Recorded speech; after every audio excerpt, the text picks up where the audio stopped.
Hey guys, once again welcome to the new video. Last one day strategy CMA inter के लिए, cost accounting के लिए और CMA final जो students हैं उनका डायरेक्ट टैक्सेशन का। इससे पहले एक छोटी सी चर्चा। होप आपका जो वीडियो है, जो आईडीटी का पेपर होगा आपका आपका और कॉस्ट एंड मैनेजमेंट ऑडिट यानी सीएमए फाइनल वाले जो स्टूडेंट्स हैं उनका पेपर जो है होप काफी अच्छा गया होगा। ठीक है ना। अब वो जो पेपर हो चुका है उसके बारे में जो है चर्चा करने का कोई फायदा नहीं है ना। तो अब हम जो बात करेंगे वो लास्ट वन डे स्ट्रेटजी है। कल का जो पेपर है, कॉस्ट अकाउंटिंग का जो पेपर है सीएमए इंटर वाले स्टूडेंट्स का और सीएमए फाइनल वाले स्टूडेंट्स जो हैं डीटी का जो पेपर है, इंपॉर्टेंट टॉपिक जो है वो मैंने कवर करा रखे हैं दोस्तों। यहाँ पे आपको हो सकता है कि काफी हेल्प होगी। आप टीडीएस कर लीजिए। टीडीएस से छोटे छोटे 8 नंबर के भी कई बार क्वेश्चन आ जाते हैं, या एक के नंबर में जो है काफी सारे पॉइंट्स जो है टीडीएस में कवर हो जाएंगे। टीडीएस हो गया आपका, डिडक्शन हो गया, ये जो चैप्टर्स हैं फटाफट से इनको गो थ्रू कर लीजिए। टीडीएस हो गया आपका, इंटरनेशनल टैक्सेशन आपका बहुत ही है जो कम टाइम पीरियड में आपको क्या कर सकता है, ज्यादा नंबर दिला सकता है। तो टीडीएस हो गया, इंटरनेशनल टैक्सेशन हो गया, डिडक्शन हो गया, मैट एएमटी हो गया, पीजीबीपी हो गया, डिडक्शन हो गया, असेसमेंट ऑफ फर्म हो गया। तो ये सारे इंपॉर्टेंट टॉपिक्स हैं आपके डीटी के लिए, सीएमए फाइनल के जो स्टूडेंट्स हैं। टीडीएस कर लीजिए आप ढंग से, इंटरनेशनल टैक्सेशन कर लीजिए, डिडक्शन कर लीजिए, मैट एएमटी कर लीजिए, पीजीबीपी कर लीजिए और रिडक्शन कर लीजिए, assessment of these are sufficient to clear your scope. 50 जो है 50 मार्क कराने के लिए आपके लिए काफी हेल्पफुल है, क्योंकि पीजीबीपी हो गया, इन चैप्टर की लिंकेज जो है वो अदर चैप्टर में भी होती है। टीडीएस हो गया जैसे कि, तो ये सारे चैप्टर जो है आपके अच्छे हैं। इंटरनेशनल टैक्सेशन जो है ना, डायरेक्ट टैक्स जो सीएमए फाइनल के जो स्टूडेंट्स हैं वो क्लियर कराने के लिए जो इंटरनेशनल टैक्सेशन है वो एक इंपॉर्टेंट रोल प्ले करता है। जिसने मैं बोलता हूँ कि जिसने इंटरनेशनल टैक्सेशन ढंग से कर लिया, टीडीएस जिसने ढंग से कर लिया और डिडक्शन जिसने ढंग से कर लिया, तो वो काफी हद तक क्या है कर सकता है। इसके अलावा असेसमेंट ऑफ फर्म आप ढंग से कर लीजिए, असेसमेंट ऑफ फर्म से भी काफी सारे क्वेश्चन आ सकते हैं। ठीक है गाइस। और बार बार ये सजेशन है कि लास्ट टू और 3 ईयर के पेपर देख लीजिए। 2 और 3 और it will take to complete your 2 to 3 hour, it will take to complete your past 3 years paper. तो ये कर लीजिएगा आप, it will help you. CMA final के जो स्टूडेंट्स है, किस तरीके से सीएमए फाइनल के जो स्टूडेंट्स उनको पेपर किस तरीके से अटेम्प्ट करना है, तो वही मेरी जो स्ट्रेटेजी है। आपको क्या करना पड़ेगा, जब आपका पेपर आएगा आपके पास, तो आपको क्या करना पड़ेगा, सबसे पहले एनालाइज करना पड़ेगा। 10 मिनट आप इस चीज के एनालाइज करने के लिए दे दीजिए कि आपको क्या क्या अटेम्प्ट करना है। सपोज वही बार बार कि अगर अगर एक बात है कि अगर आपका 100 में से 70 का आता है आपको, तो जो नहीं आता 30 का उसको आप रहने दीजिए। जो 70 नंबर का उसको बहुत ही बेहतरीन तरीके से उसको अटेम्प्ट करिए। ओके।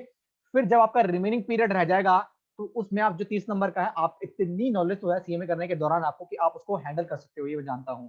ठीक है guys. Apart from this, TDS, international taxation, deduction, MAT AMT, PGBP, deduction, assessment of firm, ये चैप्टर कर लीजिए, इंपॉर्टेंट है। ठीक है। जब आपको पेपर मिलता है तो आप 10 मिनट का दे देंगे एनालाइज करने के लिए कि आपको क्या क्या अटेम्प्ट करना है।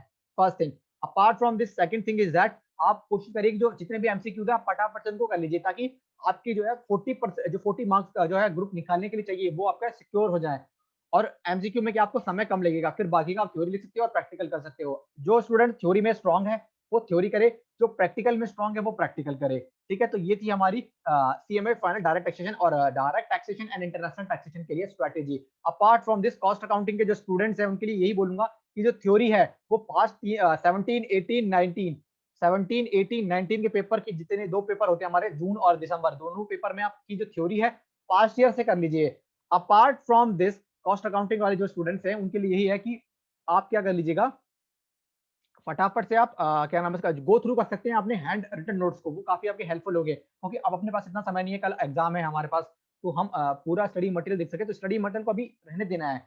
फाइनल वालों को जो इंपॉर्टेंट टॉपिक्स बता दिए मैंने वो कर सकते हैं। अपार्ट और जो स्ट्रेटेजी जो बताइए अटेम्प्ट किस तरीके से पेपर को करना है, आप वो कर सकते हैं। Apart from this guys, inter वालों के लिए यही है कि आप थ्योरी के लिए पास्ट ईयर के पेपर को क्या है हेल्प कर सकते हैं मेरे हिसाब से, क्योंकि जितना भी हमारे पास अवेलेबल समय बचा हुआ है। इसके अलावा जो हमारे पास पेपर किस तरीके से अटेम्प्ट करना है, किस तरीके से, तो वही है कि जिस तरीके से आप पेपर आने के बाद इंटर वाले स्टूडेंट जो हैं वो 10 मिनट जो है गाइस वो एनालाइज करेंगे कि उनको क्या क्या अटेम्प्ट करना है पेपर में। ठीक है ना। सबसे पहले हमारी स्ट्रेटेजी 40 मार्क किस तरीके से हमें लाना है, तो हमें 60 70 मार्क का आना चाहिए कम से कम, वो हम कर कर आए। ठीक है। तो हम एनालाइज करेंगे 10 मिनट के अंदर कि हमें क्या क्या पेपर में अटेम्प्ट करना है। वो करने के बाद आप सबसे पहले एमसीक्यू पिक करोगे। एमसीक्यू कंप्लीट करने के बाद फिर आपको देखना है कि आपको थ्योरी की तरफ जाना है या प्रैक्टिकल की तरफ जाना है। जिसका स्ट्रॉन्ग थ्योरी पोर्शन है वो थ्योरी करेगा, जिसका स्ट्रॉन्ग पोर्शन क्या है प्रैक्टिकल है वो प्रैक्टिकल करेगा। Apart from this, no need to worry, no need to panic. ठीक है ना। जिनका भी अगर बार बार एरर आ रहा है तो रीशेड्यूल होंगे हर एक स्टूडेंट्स के एग्जाम। जिसका भी आ रहा है, आपको जब आप भी एरर आता है या आप एग्जाम देने में आप कंफर्टेबल नहीं हुए, तो आपको मेल डालना है, जो भी आपको, जो मैंने आपको मेल शेयर की थी, मेल आईडी वहां शेयर कर दीजिए, ताकि उनकी एक्नॉलेजमेंट रहे कि हाँ भाई इस स्टूडेंट को ये थी। प्रॉब्लम, तो उसने हमारे को बताया था। ऐसा ना हो कि बाद में आप बोलो कि मुझे तो प्रॉब्लम थी, लेकिन उन्होंने वो बोलेंगे इंस्टीट्यूट वाले कि आपने हमें तो कोई एक्नॉलेजमेंट नहीं दी। तो this is my humble request कि please do the needful. Okay, तो ये मेरी स्ट्रेटजी सीएमए इंटर वाले स्टूडेंट्स के लिए, सीएमए फाइनल वाले स्टूडेंट्स के लिए। No need to worry, best of luck. बहुत ही बेहतरीन आपका एग्जाम जाएगा, जैसे कि प्रीवियस एग्जाम जो है वो गए हैं। होप हम नेक्स्ट डे मिलेंगे नेक्स्ट डे की स्ट्रेटेजी के साथ। Thank you so much guys and bye guys.